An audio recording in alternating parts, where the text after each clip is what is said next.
Hello friends, welcome है आपका एसएससीसी channel पे।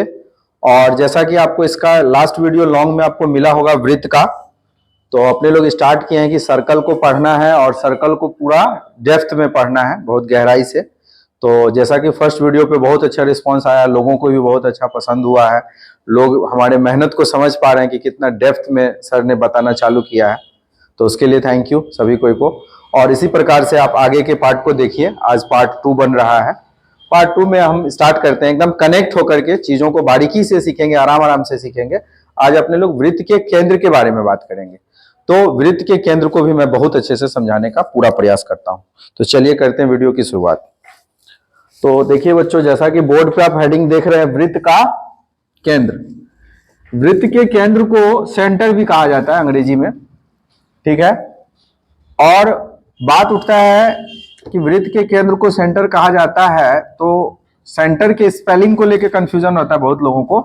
तो थोड़ा सा मैं, हालांकि ये मैथ का चीज नहीं है, फिर भी मैं बता दे रहा हूं। सेंटर का स्पेलिंग में आप CENTER भी लिख सकते हैं, और आप चाहें तो, ठीक है, सेंटर में वैसे यही लिखिएगा। और एक सेंटर का स्पेलिंग CENTRE भी होता है। तो दोनों स्पेलिंग सही है, लेकिन एक स्पेलिंग ये ब्रिटिश इंग्लिश है और ये अमेरिकन इंग्लिश है। ये भी मैं आपको एक एक्स्ट्रा नॉलेज दे दे रहा हूं कि जब हम लोग सेंटर का स्पेलिंग CENTER लिखते हैं तो ब्रिटिश इंग्लिश हुआ वो, और जब सेंटर का स्पेलिंग CENTRE लिखते हैं तो ये अमेरिकन इंग्लिश होता है। और दोनों ही सही है, दोनों में से कोई गलत नहीं है। तो चूंकि अपने लोग इंडिया में अंग्रेज ने शासन किया बहुत लंबे समय तक, तो इसलिए सेंटर का स्पेलिंग अपने लोग CENTER ज्यादा प्रेफर करते हैं, हालांकि ये भी सही है, ठीक है। तो चलिए अब स्टार्ट करते हैं, मेन पॉइंट पे आते हैं।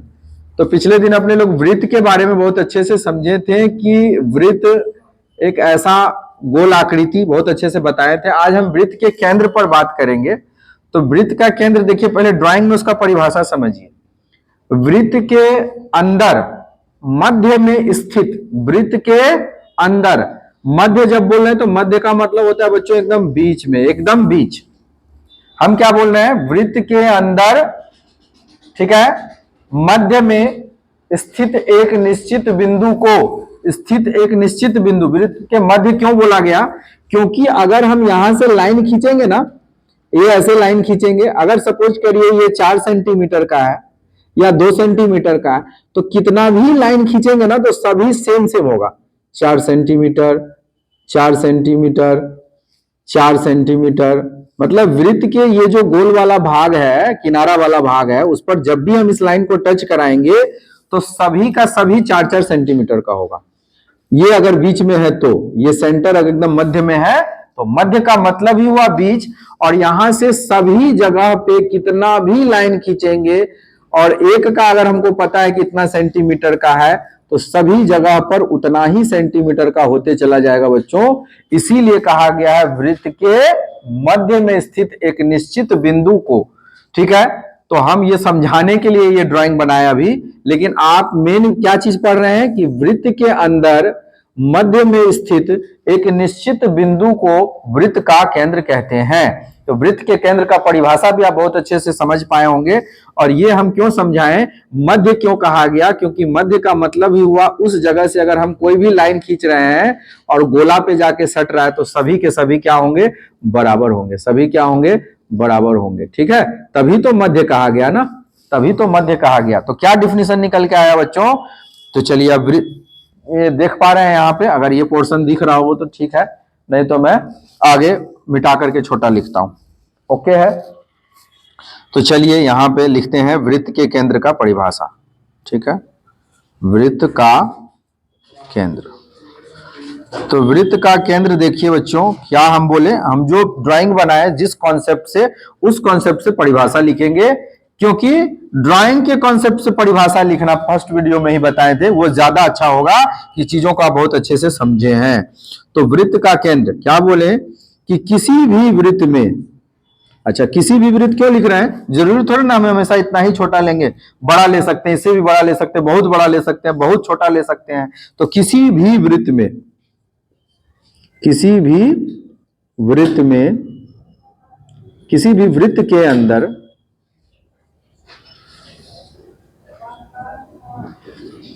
किसी भी वृत्त के अंदर, ठीक है, वृत्त के अंदर है भैया, कोई भी वृत्त, किसी भी वृत्त के अंदर, छोटा वृत्त ले लीजिए उसके अंदर, और छोटा ले लीजिए उसके अंदर, और छोटा ले लीजिए उसके अंदर, किसी भी वृत्त के अंदर मध्य में स्थित, मध्य मतलब बीच, मध्य मतलब बीच, मध्य को लिख दिए, किसी भी वृत्त के अंदर मध्य में स्थित, मध्य में स्थित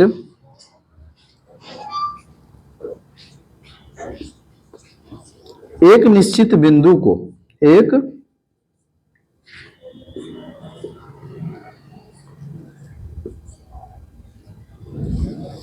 निश्चित बिंदु को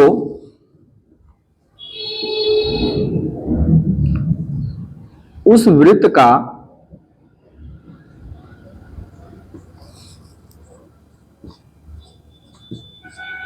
केंद्र कहते हैं। वृत्त के केंद्र को अक्सर आप देखिएगा वृत्त वाले सवाल में वृत्त के केंद्र को O मान लिया जाता है, ठीक है। वैसे मानने का आप कुछ भी मान सकते हैं बच्चों सवाल में, लेकिन वृत्त के केंद्र को, अब ये नहीं कि केंद्र का सेंटर का स्पेलिंग C से स्टार्ट हो रहा है तो इस बिंदु को C लिख दिया, ऐसा कोई जरूरी नहीं है। वृत्त के केंद्र को O से ज्यादातर दर्शाया जाता है, हालांकि आप कोई भी चीज से दर्शा सकते हैं। और एक बात है कि O क्यों दर्शाया जाता है, अगर इस पर गौर किया जाए तो इसको ओरिजिन बोलते हैं। क्या बोलते हैं? ओरिजिन। ओरिजिन मतलब जहां से उस चीज का शुरुआत हुआ, है ना। इसीलिए ओरिजिन का अगर उस दृष्टि से देखा जाए तो ओरिजिन होने के वजह से हम लोग ओरिजिन का O ले लेते हैं। क्या ले लेते हैं बच्चों? ओरिजिन का O ले लेते हैं। और वृत्त के केंद्र को, जब आप इसी चीज को ग्राफ में सीखिएगा ना तो अपने लोग सीखते हैं एक्स एक्सिस वाई एक्सिस, और जहां पे दोनों एक दूसरे को काट रहा होता है इसको ओरिजिन कहते हैं। और इसका निर्देशांक बिंदु जो है 0,0 होता है, ठीक ना। तो उस समय ओरिजिन के हिसाब से इसको O माना जाता है। ठीक उसी प्रकार से आप इसको मान के चलिए कि वृत्त के केंद्र को भी थोड़ा देर के लिए ओरिजिन लेकर के चलिए आप, और इसके केंद्र को O से दर्शाया जाता है। हालांकि आप किसी भी डिजिट ABCD के कोई भी अक्षर से दर्शा सकते हैं, लेकिन ये नहीं कि सेंटर का C ले लेंगे। तो इस बात को ध्यान रखेंगे। कितने बच्चे इस बात को लेके कंफ्यूज रहते हैं। तो बच्चों फिर से मैं एक बार चीजों को रिवाइज करता हूं कि मैंने इस वीडियो में क्या सिखाने का कोशिश किया कि वृत्त का केंद्र, वृत्त के केंद्र को लेके कभी कंफ्यूज नहीं होना है। वृत्त का केंद्र ही हुआ कि किसी भी गोल आकृति में, किसी भी वृत्त के अंदर, गोल आकृति मतलब ऐसा वाला वृत्त के अंदर मध्य में स्थित, यानी कि बीच में स्थित एक निश्चित बिंदु। निश्चित बिंदु क्यों बोले? क्योंकि वहां से हम कितना भी लाइन खींचेंगे तो वो सभी बराबर दूरी पे होगा, तभी तो एग्जैक्ट गोल बना ना। इसलिए स्थित एक निश्चित बिंदु को उस वृत्त का केंद्र कहते हैं। तो केंद्र जो है ना बच्चों, ये वाला पॉइंट है, केंद्र ये वाला पॉइंट है, ठीक है। इसको केंद्र बोल रहे हैं हम लोग, ये वाले पॉइंट को, ये वाले पॉइंट को। हर वृत्त में जो मध्य में स्थित बिंदु है उस बिंदु को कहा जाता है केंद्र, सेंटर या ओरिजिन का O से दर्शाया जाता है। और बात अगर उठेगा कि केंद्र को दर्शाने के लिए ABCD के किस अक्षर को हम लोग लेते हैं, तो ABCD के O वाले अक्षर को लेते हैं ओरिजिन की दृष्टि से, ठीक है बच्चों। तो इस कॉन्सेप्ट में आज मैं इतना ही बता रहा हूं कि वृत्त के केंद्र क्या है। तो आप पूरा उम्मीद करते हैं कि वृत्त के केंद्र को लेकर के अब आपको कभी भी कोई कंफ्यूजन नहीं होगा, कैसे बनाना है, क्या कॉन्सेप्ट है, नहीं है। तो अब नेक्स्ट वीडियो में अगला पार्ट आपको मिलेगा, पार्ट 3। तो आज के वीडियो को आप देखिए, समझिए, और जो भी बच्चे हमारे चैनल से जुड़े हैं, कनेक्ट हुए हैं हमसे, तो पार्ट 1 पार्ट 2 सीक्वेंस वाइज देखते जाइए। जैसा कि मैंने फर्स्ट वीडियो में ही कहा था, बेसिक से लेकर एडवांस तक हम सर्कल पढ़ाएंगे, चाहे वो कितना भी पार्ट में तैयार क्यों ना हो। तो तब तक कीजिए नेक्स्ट वीडियो का इंतजार। मिलते हैं अगले वीडियो में। Thanks for watching.